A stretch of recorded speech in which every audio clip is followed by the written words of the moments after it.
मैं सभी मीडिया के परिवारजनों का स्वागत करता हूं, धन्यवाद देता हूं। आपने जो आज परिवर्तन की लहर देखी है, ये देश का मूड है, प्रदेश का मूड है। ये कल रतलाम में लगभग 50,000 किसान परिवार के लोग सड़क पे थे। आज नीमच में गचागच भरा है पूरा बाजार। ये मैसेज क्या है? ये मैसेज है कि जो देश में वोट चोरी का मुद्दा है, ये घर घर का मुद्दा है, ये लोकतंत्र को बचाने का मुद्दा है। राहुल गांधी जी ने जो वोट चोरी की बात देश में की, देश के प्रधानमंत्री 25 सीटों पर 30,000 से कम जीते, जिस पर चोरी करके देश के प्रधानमंत्री बने। मध्य प्रदेश में भी कई जगह वोट की चोरी हुई है। ये सरकार ईमानदारी से नहीं बनी, लोकतंत्र की हत्या हो रही है, संविधान की हत्या हो रही है। इसके खिलाफ जन जागरण है, कोई चुनाव नहीं है अभी। मैं मध्य प्रदेश के निवासियों से आग्रह करता हूँ कि ये हमारी सरकार है मोहन यादव जी की, ये प्रदेश की सरकार है, इसका सम्मान है। हम विपक्ष में, हमारा दायित्व है कि सरकार को हम जगाएं। इन्होंने कहा था हम 3100 का धान का दाम देंगे, नहीं दिया। 2700 के गेहूं का देंगे, नहीं दिया। 6000 की सोयाबीन का देंगे, नहीं दिया। इन्होंने न यूरिया समय पे दी, न इन्होंने मुआवजा दिया।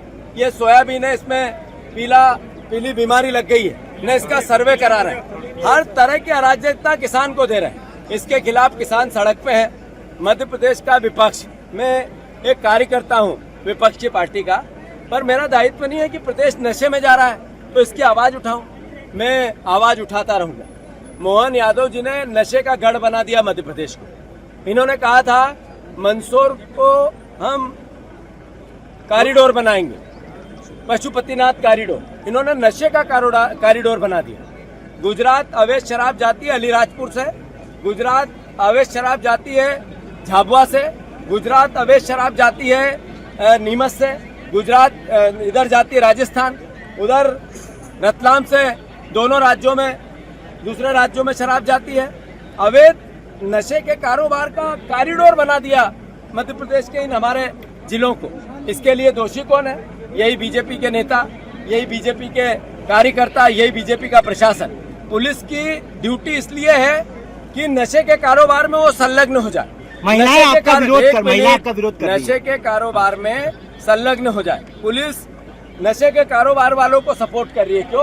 क्योंकि सरकार ऐसा चाह रही है। जहाँ तक प्रश्न है इस बात का, जब मैं नशे के खिलाफ बात करता हूँ तो बीजेपी और मोहन यादव घबरा जाते हैं, मेरे खिलाफ प्रदर्शन करते हैं, मेरे को काले झंडे बताते हैं, मेरे को पर हमला करते हैं। हम कांग्रेसी हैं जिन्होंने देश आजाद कराया था।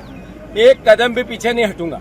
मैं किसान का बेटा हूँ, किसान का बेटा हूँ, किसान का बेटा हूँ। किसान का बेटा अपने खून के अंतिम बूंद तक किसान की लड़ाई लड़ेगा और मेरी किसान रक्षा करेगा। एक तरफ कहते हैं कि हमने जितने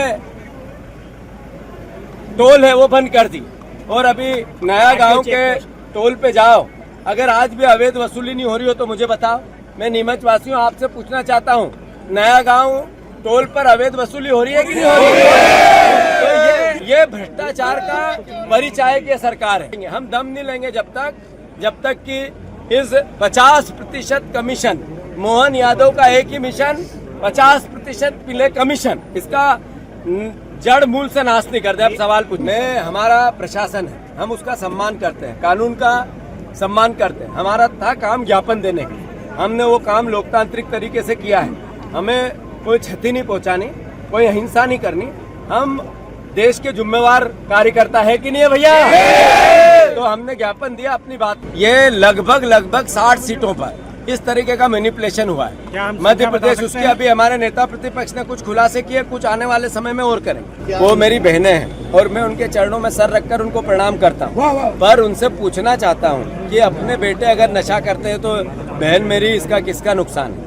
अपने परिवार के लोग नशे में जा रहे हैं, यही तो हमारी तो बेटे बेटी है।